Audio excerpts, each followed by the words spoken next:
Lyon, combat, Lyon, victoire, Lyon. développement. Écoutez Espérant, la voix qui caresse, chante hymne de Lyon. Nyamane Tumba. Soki olingi nzambe, soki olingi pepe, soki pe olingi mbundu, kosi obadeliwa pepe, kosi Vous êtes sur Peuple Mokonzi. Bonjour à tous. Merci de nous rejoindre sur Peuple Mokonzi. Nous entreprendrons de avec notre invité d'habitude.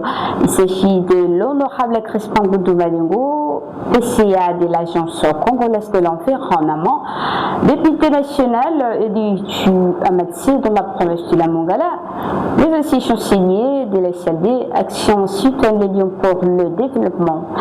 Avec lui, nous allons parler donc de l'écosystème et biodiversité. La fois passée, d'ailleurs, il va vous faire un petit rappel de ce qu'on a y à parler la fois passée, mais permettez-moi de les saluer avant donc d'entrer en vif de notre émission. Honorable Crispin, bonjour.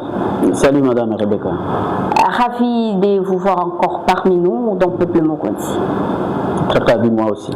Honorable Crispin, j'ai déjà annoncé que nous allons parler de l'écosystème et biodiversité, mais j'aimerais quand même à ce que vous faites un petit rappel même du sujet qu'on a y à parler la fois passée avant d'entrer dans le nouveau sujet sur Peuple Mokonzi d'aujourd'hui.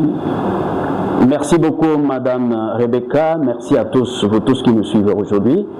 La fois passée nous avions parlé de l'environnement et du développement durable. Et nous avons développé qu'est-ce qu'est l'environnement, qu'est-ce qu'est le développement durable, et nous sommes arrivés à une conclusion pour dire que nous devons tous nous battre pour la durabilité du développement. La durabilité, ça signifie que ce développement soit économiquement rentable, que ce soit socialement acceptable et écologiquement acceptable également. Voilà ce que nous avions dit la fois passée.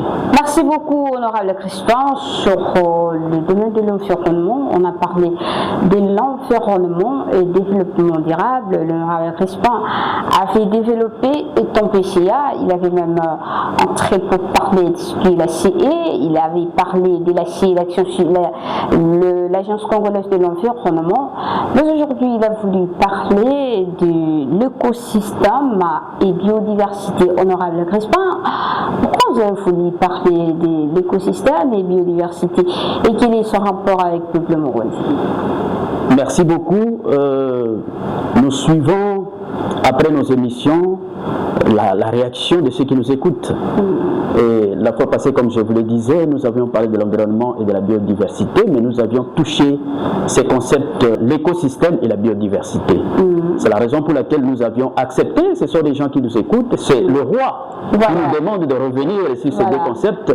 Ça c'est un. Deuxièmement, aujourd'hui dans le monde, ces deux concepts font la une dans les débats.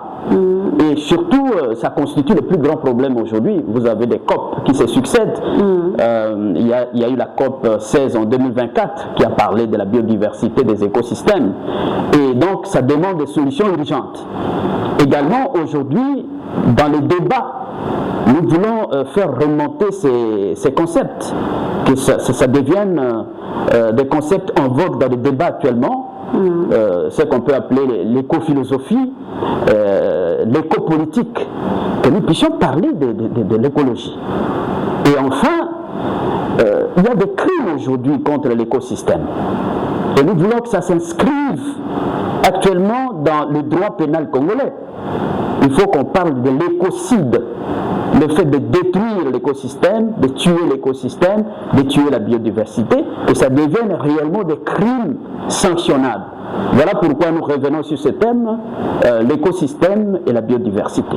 Voilà, honorable Crispin, vous avez parlé de l'écosystème et de biodiversité. Là, nous voyons déjà deux problèmes, l'écosystème et la biodiversité. Honorable Crispin, et quelle différence entre entre l'écosystème et la biodiversité? Oui, nous allons tenter d'expliquer, ce sont des termes techniques et nos téléspectateurs vont essayer de s'adapter pour que nous puissions expliquer en des termes simples. Oui. L'écosystème, c'est justement l'ensemble des êtres vivants que l'on appelle la biocénose. Okay. Tous les êtres vivants, des espèces, tout ça, c'est cet ensemble-là en interaction avec son milieu, avec l'environnement physique, qu'on appelle la biotope. Donc cette interaction régulière, permanente entre les êtres vivants et leur environnement naturel, c'est ça qu'on appelle l'écosystème. Et ces interactions font l'équilibre entre les êtres vivants, et c'est ce qui fait qu'il y a maintien de la vie. C'est ça donc. Il y a trois éléments que je peux rappeler ici. Il y a d'abord des êtres vivants, donc la biocénose. Il y a le milieu dans lequel ces êtres vivants vivent, et c'est ce qu'on appelle le biotope. Il y a l'interaction entre les êtres vivants et leur milieu de vie, mais aussi les équilibres qui se font dans toutes ces interactions-là. Voilà, et c'est ça qui maintient la vie. Merci beaucoup. Deuxièmement, Oui. parce que vous avez parlé de la biodiversité, Oui. la biodiversité, ça s'est dit dans le mot, hein, ça s'est lu dans le concept. C'est tout simplement la diversité des êtres vivants. C'est tous ces êtres vivants qui se retrouvent dans la planète Terre. C'est ça qu'on appelle la biodiversité.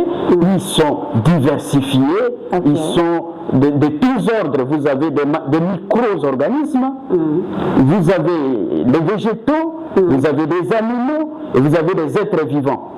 Et tout ça, ce sont des êtres qui ont la vie et qui sont dans la planète Terre qu'on appelle la biodiversité. Et comment fonctionnent les écosystèmes? Oui, justement, le fonctionnement, c'est d'abord une interaction permanente entre la biotope et la biocénose, c'est-à-dire entre les êtres vivants et leur milieu naturel. Et il y a toujours des interactions. Et ces interactions sont évolutives, mais en même temps, c'est-à-dire, qu'est-ce que je voudrais dire par là?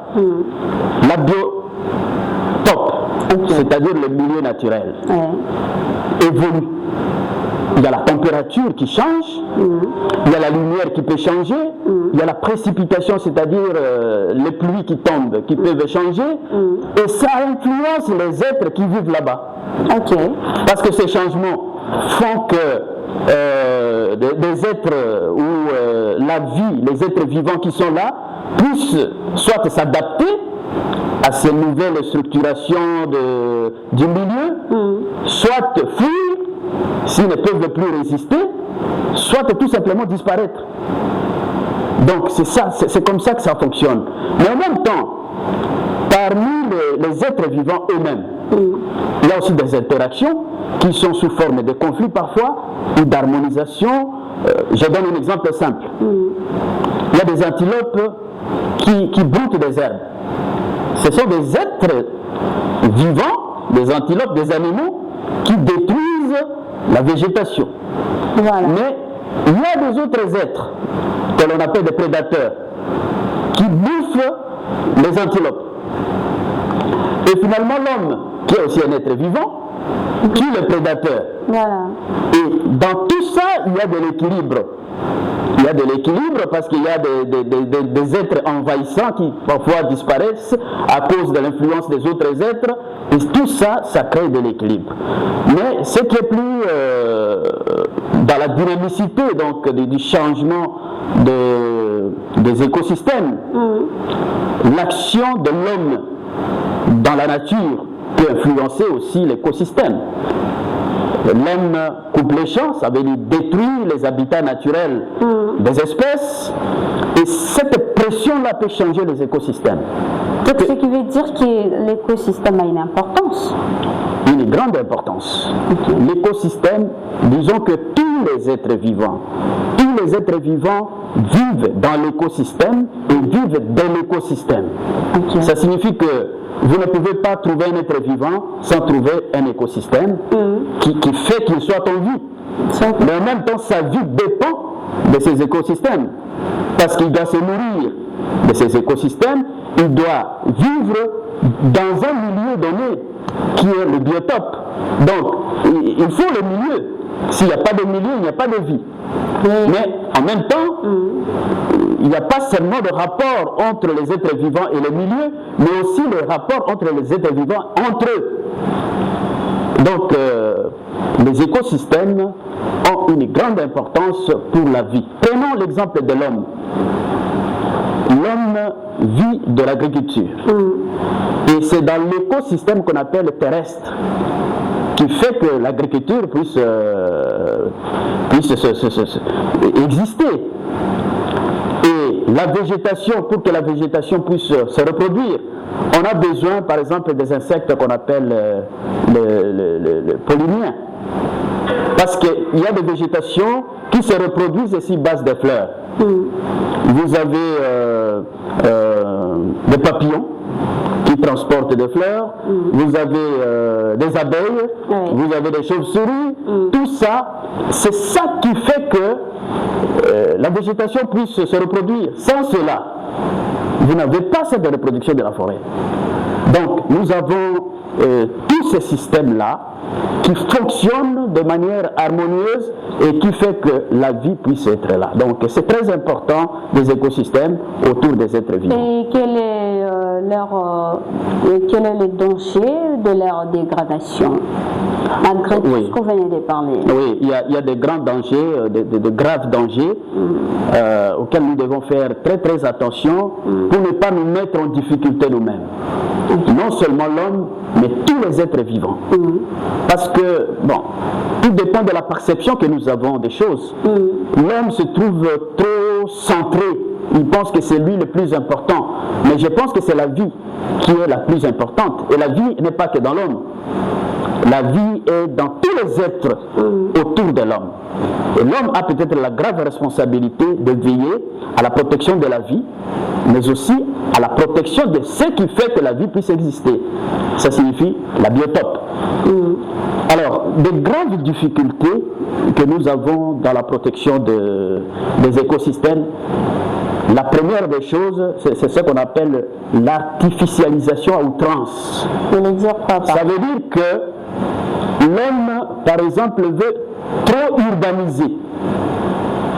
Il veut s'étendre, étendre son activité autour de lui de manière abusive et ça détruit les écosystèmes, ça détruit les forêts, ça détruit les habitats, ça détruit les espèces également, qui fuient, parfois qui disparaissent. Ça, c'est la première difficulté et je crois que c'est la plus grave, l'artificialisation du milieu, mais à outrance. Prenons l'exemple où nous étions, moi j'étais ici déjà député national en 2006, en allant vers Sélé, mais Sélé c'était la forêt. Oui, hein. Mais aujourd'hui vous arrivez à Sélé, c'est la ville qui continue à s'étendre. La ville rentre là-bas. Et en même temps, d'ailleurs, maintenant on vient de décider d'urbaniser de l'autre côté pour étendre la ville de Kinshasa de l'autre côté. C'est bien, mais en même temps, c'est une atteinte, c'est un danger, c'est une atteinte à l'écosystème parce que là, dans cette forêt, il y avait des animaux, il y avait, je ne sais pas, des plantes qui doivent disparaître pour que l'homme puisse s'installer.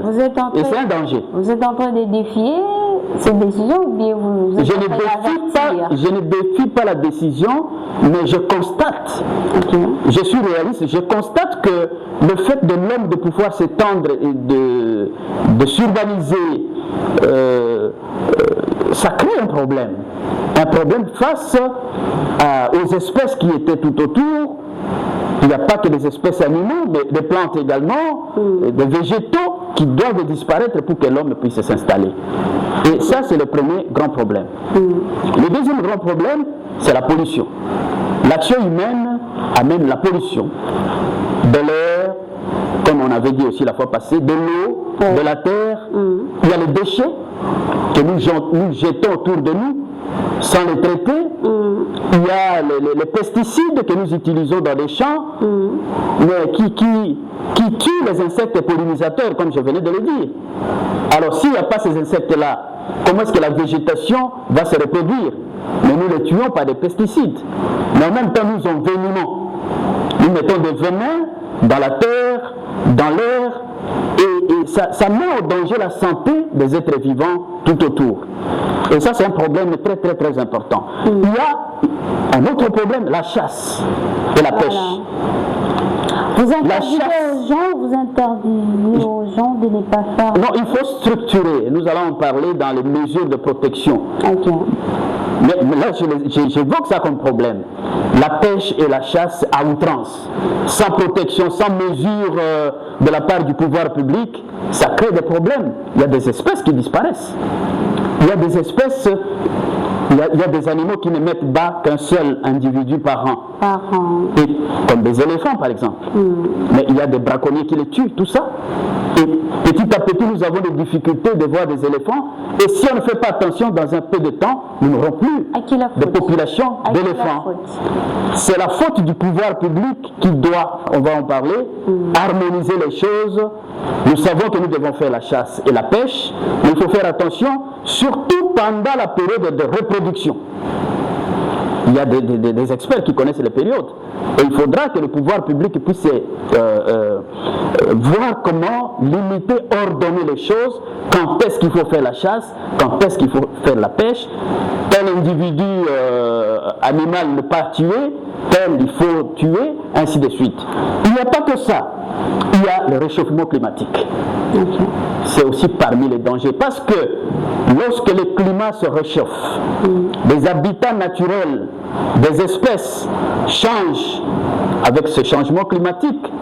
Parce qu'avec le changement climatique, il y a également la nourriture qui change. La nourriture des espèces parfois disparaît parce que la chaleur est trop chaude. Il y a également l'eau qui diminue parce qu'il fait très chaud. Et ça pousse certaines espèces à fuir ou tout simplement à disparaître. Ça fait partie des dangers. Et enfin, parmi les dangers, il y a des espèces qu'on appelle des espèces envahisseurs,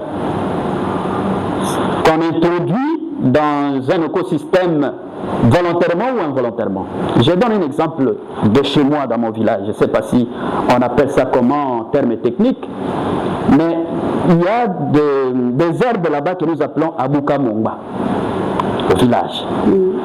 Ces herbes, on ne sait pas comment ils sont arrivés dans nos villages, mais ces herbes arrivent même à chasser tous les villageois de leur village.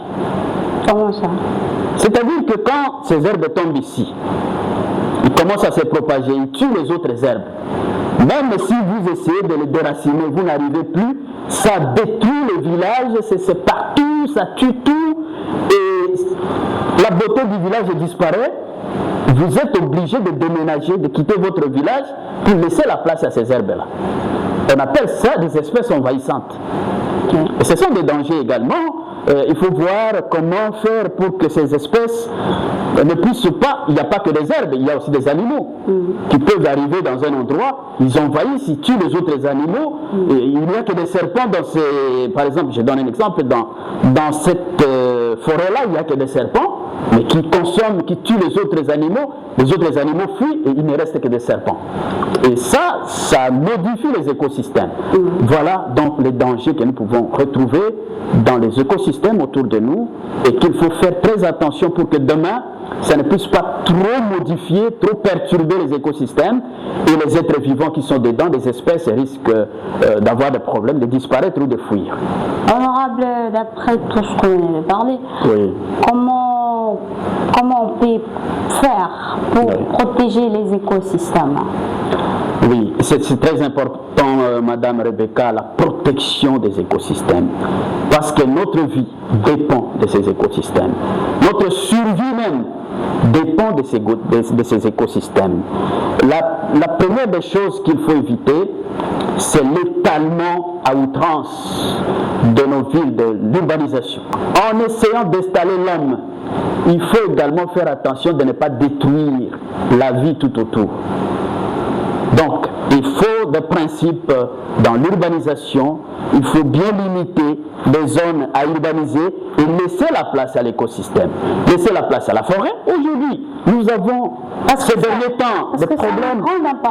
Nous avons des problèmes de chaleur à Kinshasa. Toutes ces nuits, il y a la chaleur. Et je sors dans mon avenue, je ne vois aucun arbre. Voilà. Mais nous tu vois nous-mêmes. Aucune fleur. Aucune fleur, aucun arbre, mais il n'y a que des constructions. Il n'y a que des murs. Voilà. En briques. Donc, il y a ces problèmes d'urbanisation, L'espace des naturel. problèmes exagérés d'infrastructures, d'industrialisation, sans faire attention à l'écosystème. Et il faut limiter, il faut que le pouvoir public fasse très attention à pouvoir mettre de l'ordre de ce côté-là. Ministère de l'urbanisme aussi. Hein. Bien sûr, le ministère de l'urbanisme, le ministère des infrastructures, le ministère de l'environnement, c'est transversal. L'AC aussi. Toutes ces structures de l'État doivent se mettre ensemble pour veiller à la protection des écosystèmes autour de la ville, autour du village, autour de la place où vit l'homme. Il faut protéger. Et deuxièmement, il faut changer la façon de faire nos champs. Il faut aujourd'hui de l'agroécologie. Il ne faut pas tout couper, tout simplement pour avoir quelques sacs de maïs. Et comment ils vont vivre alors? Mais il faut changer la manière de faire les champs. Changer comment? Il faut changer la manière de cultiver. Ça signifie qu'il faut, aujourd'hui, il y a des techniques de culture. De faire en sorte que vous cultivez dans un espace minime, mais vous gagnez beaucoup, sans trop détruire. Et ça s'apprend. C'est la raison pour laquelle nous disons qu'il faut que le pouvoir public... utiliser les engrais chimiques. Il faut que le ministère de l'Agriculture puisse aider la population et montrer le chemin. Comment cultiver pour ne pas avoir de problème de la production. Cultiver peu, avoir beaucoup. Cultiver, je ne dis pas cultiver peu, mais cultiver dans un espace minime, mais avoir une très bonne production, un bon rendement. Okay. Comment le faire sans trop détruire. Et ça, c'est très important. Troisièmement, il faut promouvoir, nous avons déjà cela ici à la République démocratique du Congo dans notre pays, le couloir vert. Le couloir vert que nous avons dans notre pays part du nord Kivu jusqu'ici, dans le bas Congo. Protéger cet espace vert qui permet à ce que l'habitat de certaines espèces d'animaux, de tout ça, puisse être préservé et que la circulation des espèces se fasse facilement à travers toute cette zone protégée. C'est ce qu'on appelle le couloir, le corridor vert. Et ça, c'est très important dans la protection. Mais il faut également que la pêche, comme je disais, et la chasse soient coordonnées par le pouvoir public. Est-ce que vous êtes sûr que vous saurez coordonner les pêcheurs? Non, si, c'est un problème d'organisation. C'est un problème d'organisation. De la conscience aussi. Oui, et nous allons arriver à cela. Parce que pour réussir tout ça, il faut une grande sensibilisation. Pour que toute la population, les décideurs et la population puissent se regarder vers la même direction, mais il faut une grande sensibilisation. Surtout ça. Il faut donc que ce soit le pouvoir public, mais aussi les médias, les leaders d'opinion, les pasteurs, les universités, que tous puissent se donner à pouvoir conscientiser, sensibiliser pour que les gens fassent attention. Mais les médias ne peuvent pas, et puis le pasteur non plus, les autres les structures que vous avez citées là, ne peuvent pas commencer la sensibilisation comme ça, sans avoir un go. Mais vous attendez le go de qui? Non, mais parce que nous sommes... on est demandé, oui. Madame Rebecca, qui vous a permis, qui vous a dit de commencer à sensibiliser les gens sur la pêche, comment protéger les écosystèmes. Moi, je dirais quoi? Mais ce que nous faisons ici, nous faisons déjà de la sensibilisation. Nous avons attendu le go de qui? Je crois que nous sommes tous... Vous êtes un député. Non, nous sommes tous Congolais. Il y a des lois qui sont déjà produites par l'Assemblée nationale, qui sont déjà à la disposition de toute la population, promulguées par le président de la République. Peut-être chez nous, il y a cette légèreté. Parce que s'il n'y avait pas cette légèreté, pourquoi on vit dans ça? Non, je crois que c'est question que tous nous soyons éveillés. Et c'est ce que nous faisons. C'est le travail que nous avons commencé. La presse, vous faites déjà ce travail. Il y a des gens qui sont mieux placés pour ça, pour donner le go à la presse, aux non, je ne crois pas qu'il faut parler en ces termes-là de donner le go. Nous sommes tous citoyens congolais. nous avons des lois qui nous régissent, nous connaissons le bien et le mal. Et chacun doit faire ce qu'il doit faire pour que les choses aillent de l'avant. Voilà. Vous êtes communicateur, vous connaissez, vous avez fait des études d'environnement par exemple, c'est votre domaine, vous connaissez quelque chose, faites quelque chose pour que vos connaissances soient connues de tous. Voilà. Pour que le danger qui n'est pas bien perçu par d'autres personnes soit perçu parce que vous faites ce travail de sensibilisation. La sensibilisation doit être faite par tous ceux qui connaissent. Aujourd'hui, nous avons des radios, on a mis à la disposition de tout le monde, par exemple dans la province de la Mongala, pour que ceux qui ont des portions de connaissances puissent s'exprimer devant un auditoire plus large, des gens qui peuvent écouter la radio. Et c'est ce travail qui doit être fait. Honorable, je ne suis pas en train de vous compliquer, je suis en train d'aller pour que les gens puissent comprendre, puis qu'on puisse... Vous voyez, vous pouvez sensibiliser. Je prends un exemple de quelqu'un qui est spécialiste à l'environnement, il passe à la radio, il commence à prêcher sur ça parce qu'il a la connaissance. Est-ce que vous êtes sûr que les gens vont respecter ça? S'il n'y a pas une mesure, ou soit des suivis par les gens qui sont censés de le faire. Moi, je peux passer, je suis une journaliste et je parle. Vous êtes sûr qu'il y a quelqu'un qui est naïf au Kokalakuna, Karapoayo, qui est dans les médias et Atika, Abatila? Non, il faut maintenant. Non. Si vous m'avez bien suivi, je parlais du pouvoir public. Voilà. J'ai parlé de tous les leaders d'opinion, j'ai cité l'école, j'ai cité les universités, c'est-à-dire là où l'on produit de la science et de la connaissance. Mais j'ai parlé également du pouvoir public qui a le rôle régalien de pouvoir faire respecter le droit et la loi. Voilà. Donc le tout doit être ensemble. Parce que le pouvoir public, sans toutes ces sphères de sensibilisation, risque d'être, de ne pas être très efficace. Voilà. Donc, tous ces espaces-là doivent être ensemble pour que ça puisse aller. Le pouvoir public agit, impose et fait en sorte que la loi soit exécutée. Voilà. Il y a aussi la justice qui est à côté. Surtout tout ça, c'est le pouvoir public. Surtout ça. Voilà. Alors, honorable Crispa, merci beaucoup pour ces sujets si riches. Alors, on nous signale déjà que nous sommes vers la fin. Mais avant de boucler notre émission, honorable Crispa, vous êtes un politique, vous êtes un cadre du MLC, vous êtes élu du MLC. Honorable Crispin, parlons un peu de l'affaire Joseph Kabila Kabange, ancien président de la République démocratique du Congo. Joseph Kabila Kabange vient d'être victime d'une sanction. Alors, honorable Crispin, votre lecture? Mais c'est pas un dieu. C'est pas un dieu, bien sûr, mais pourquoi on a fait ça? Est-ce que c'était important de le faire? Mais qui vous a dit que Joseph Kabila était Dieu et qu'il ne peut pas être sanctionné, qu'il ne peut pas... Moi, je ne l'ai pas appelé Dieu, moi j'ai dit qu'est-ce qu'on pouvait faire ça? Qu'il aille au diable. On a brûlé les sièges de son parti. Je vous avais dit ici, et je reviens sur ce que j'avais dit dans l'une de mes émissions, Joseph Kabila est en train était en train d'utiliser la psychologie du serpent. C'est une psychologie de penser que l'on est en train de se cacher, le serpent qui fait entrer simplement sa tête. Mais il laisse tout le reste de son corps sur l'avenue. Et il est sûr qu'il s'est caché. Vous voulez dire quoi par là? C'est cette psychologie-là qu'utilisait Joseph Kabila. Il pensait que tout ce qu'il faisait n'était connu de personne. Il faisait quoi? Tout ce qu'il a fait dans ce pays. Joseph Kabila, il est venu ici comme bras séculier du Rwanda, de Kagame. Il est tout simplement président de la République. Vous savez comment il est arrivé au Congo?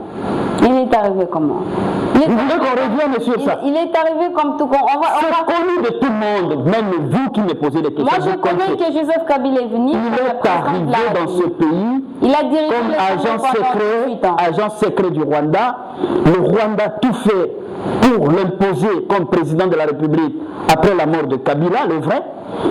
Et il a infiltré le Congo, il a infiltré tous les services de sécurité, toute l'armée, avec tout ce qui s'est passé. Vous connaissez ça, je ne veux pas revenir parce que ça risque de m'énerver.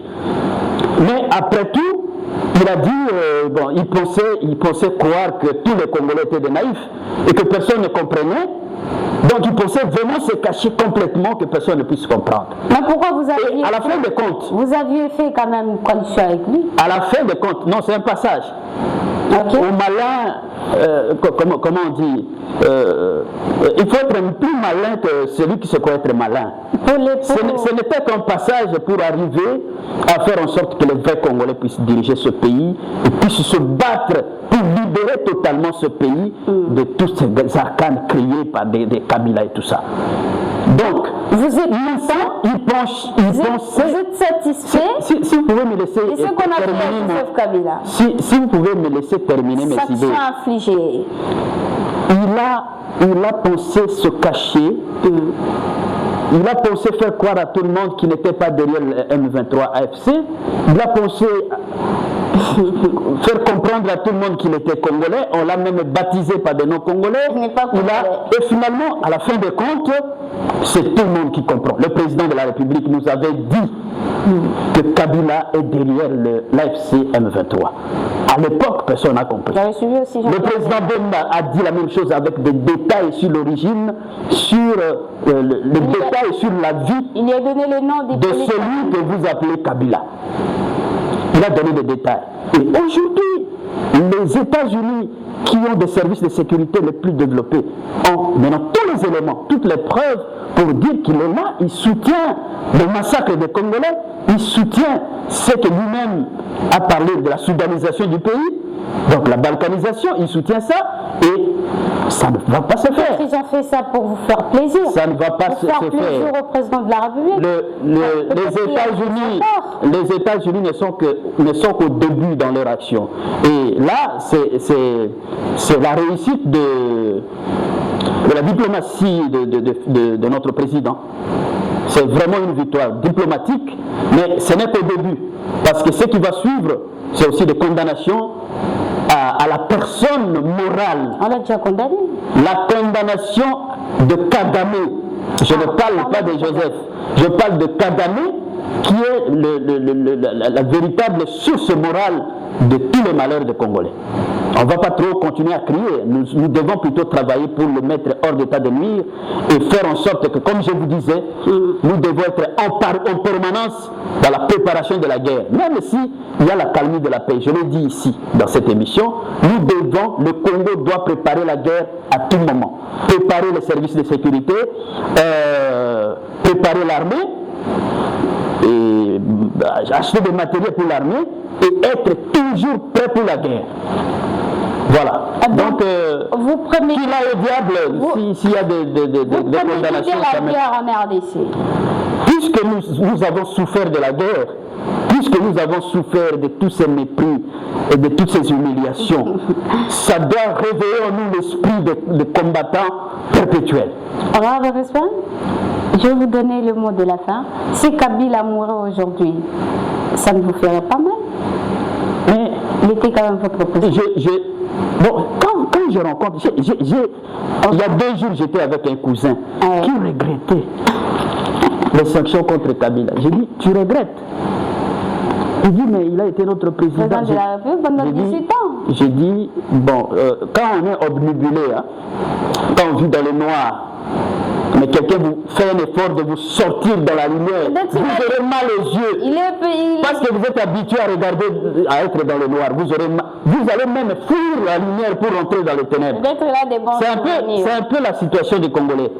Et je dis, si Kabila mourait, mais tout le monde va mourir. Combien de Congolais meurent par jour? Vous allez seulement pleurer la mort de Kabila. Combien de Congolais, sous l'action de ces Kabila, sont en train de mourir aujourd'hui? Mais Kabila travaille. Nous tous, nous mourrons. Même moi qui vous parle, je mourrai. Mais il faut que ma mort soit une mort positive, qui va aider les autres à ne pas mourir. Mais une mort d'une personne qui aide les autres à mourir, vous voulez pleurer pour cette personne-là? Non, je regrette. Merci beaucoup, honorable Crispa. Honorable Crispa a dit, même si Kabila meurt aujourd'hui, c'est pas son problème. Donc, on préparait la guerre, c'est encore le début. C'est ce que l'honorable Crespa dit. Il est trop content et satisfait des sanctions des Kabila. C'est ça, honorable Crespa? Je ne dirais pas que je suis trop content, je ne suis pas encore satisfait. Vous Parce entendez que ma satisfaction, ce sera la paix totale de notre pays. Et le début de développement, quand on va commencer à investir dans le développement. Okay. Je ne suis pas satisfait dans... Là, je dis que nous sommes simplement en train de passer. C'est le passage. Voilà. C'est le passage à l'objectif. Mais nous devons atteindre notre objectif. Merci beaucoup, honorable Crispin. Merci également à nos fidèles téléspectateurs, honorable Crispin. Avant de boucler notre mission, votre mot de la fin sur ce que vous venez de parler sur les écosystèmes, ou l'écosystème et la biodiversité, mais aussi sur la section de Joseph Kabila, ancien président de la République démocratique du Congo. Le grand lion, fils de l'eau, de la terre, du feu et de l'air, voudrait simplement vous dire ceci. Oui. Quand vous prenez un crapaud, vous le mettez dans l'eau froide, vous mettez sur le feu. Le crapaud ne va pas fuir. L'eau va commencer à chauffer progressivement. Le crapaud va mourir dans l'eau, il ne va pas fuir. Mais quand vous mettez de l'eau chaude, et vous prenez le crapaud, vous le jetez là-bas directement, il va sauter, parce qu'il ne va pas s'adapter, il ne saura pas s'adapter à cette eau. Ça signifie que ce que nous faisons dans notre planète, puisque nous sommes dans cette planète et nous ne pouvons pas nous déplacer ailleurs, nous détruisons la planète, ça se surchauffe petit à petit et nous mourrons progressivement sans le savoir. Avec cette chaleur qui vient de se passer, combien d'hypertendus sont morts? Et ça va continuer si nous ne faisons pas attention, si nous ne reculons pas dans la manière de gérer la planète Terre. Nous allons mourir dans l'eau chaude comme le crapaud qui accepte, qui s'adapte jusqu'à mourir. Ça, c'est la première chose. La deuxième chose concernant tous ceux qui trahissent ce pays. Sachez-le bien, qu'il y a le destin, mais qu'il y a également ce qu'on appelle la rétribution de tout ce que nous faisons du négatif sur les autres. Le karma. Le karma existe. Et donc, ne pensez pas que vous vous êtes caché parce que vous tuez des gens aujourd'hui et que vous resterez caché éternellement. Non, il y a, même si les humains ne règlent pas certaines choses, mais la nature elle-même sait régler les choses. Et vous allez voir que ceux qui ont tué hier vont se retrouver dans des situations telles que quelque part, eux aussi, devront passer par le même chemin. Merci beaucoup, honorable Crispin Goundou Malengo. Merci également à nos fidèles téléspectateurs et auditeurs de la Mongala. Vous qui étiez nombreux à nous suivre, nous aussi à la fin de notre mission, protéger l'écosystème, les écosystèmes, protéger la nature, protéger. Il faut toujours avoir l'habitude de planter les arbres dans vos parcelles pour éviter des dangers. Ne finissez pas tout. Hein?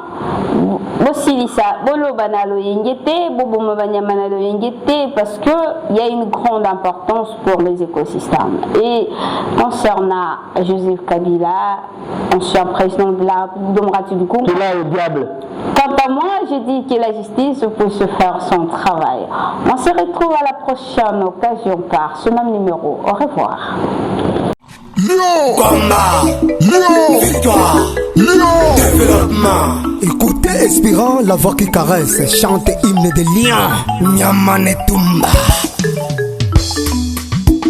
Soki olingi nzambe, soki olingi pepe, soki pe olingi ngundu, kosi ekosi,